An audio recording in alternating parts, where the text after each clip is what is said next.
Dave's behind the camera with NC Beer Guys. Welcome to another episode of NC Beer Buzz.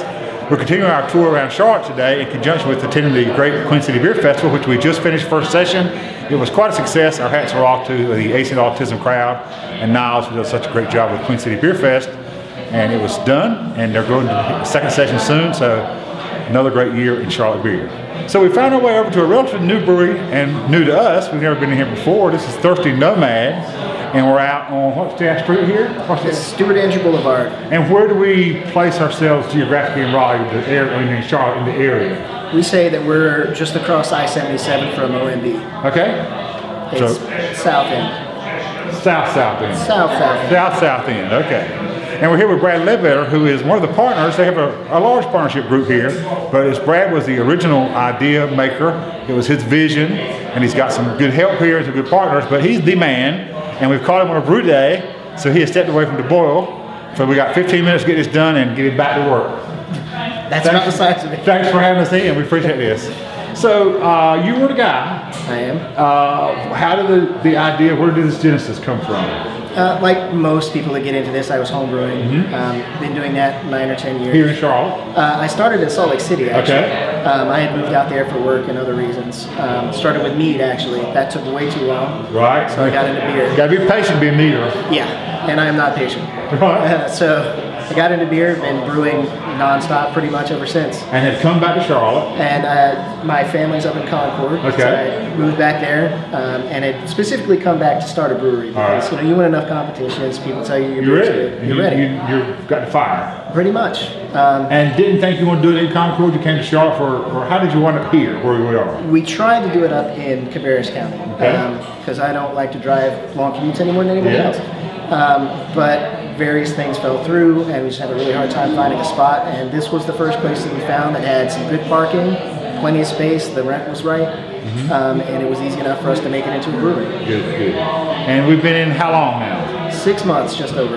And so far so good? So far so good. It's you know, huge grand opening. You have that honeymoon period, then slack it off. Slacks off a little bit. And we had the winter too. Oh yeah. We're just coming out of winter, which could slow things down. Absolutely. Although our January, surprisingly, was one of our best months ever. Great. And it's, you know, continuing that upward trend.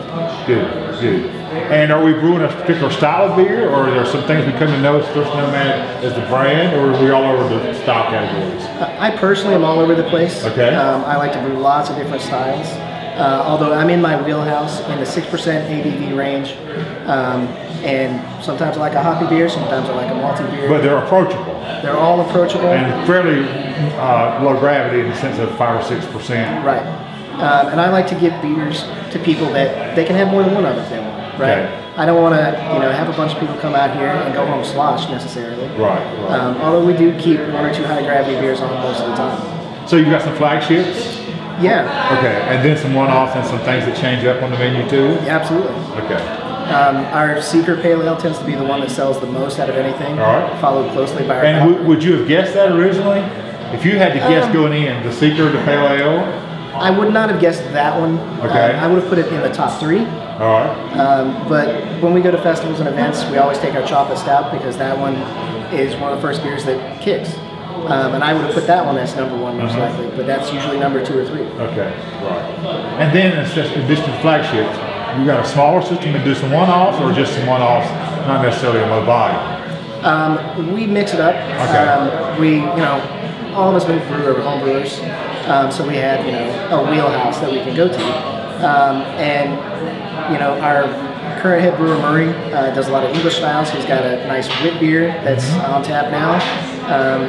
That, you know, we do kind of a half batch every now and again. Plus, when we want to develop new styles, I have my homebrew rig back there. So it's something you can tweak and make it perfect before you put it out in the big system. What kind of system are we brewing on? What's the size and how's it go? It's a 1.5 barrel brew house and a 3 barrel fermenters. All right. So it keeps you busy to keep the supply up. It does keep us busy. You're brewing all the time. All the basically. time. Is it every day yet? No, it's not every day yet. Okay. It's usually once a weekend, sometimes twice. And we are working really hard to balance that. How much can we brew versus how much do we have to brew, and not kill ourselves. Right. So you may be ahead of the game some days, and some weekends just catch up. Right. And you know, it's always a race between having the ingredients, getting enough kegs, getting the kegs out there, right, and scheduling the brews. You know, it's the same game everybody plays. Sure. So can people find the Thirsty Nomad brand other than in the tap room here? You got some local accounts, or is that not something you do? Okay. We do. We have a tab at Trackside that's usually on, depending on what he wants his beer mix to be. Yeah. I've got a keg over at Pineville, also in Pineville. We're usually on at the Lowe's Foods in Harrisburg. Okay. And the 49 Yard Line, I believe it's called up there. Okay. We have some taps over at Matthews at Jekyll and Hyde. We're sometimes on over at Beer Temple.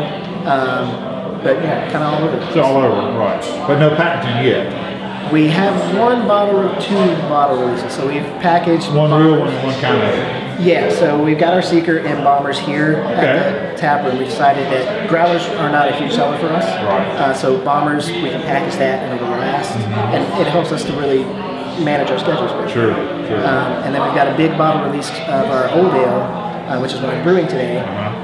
That's coming up on the 11th and 12th of February. Okay. Next weekend. Right.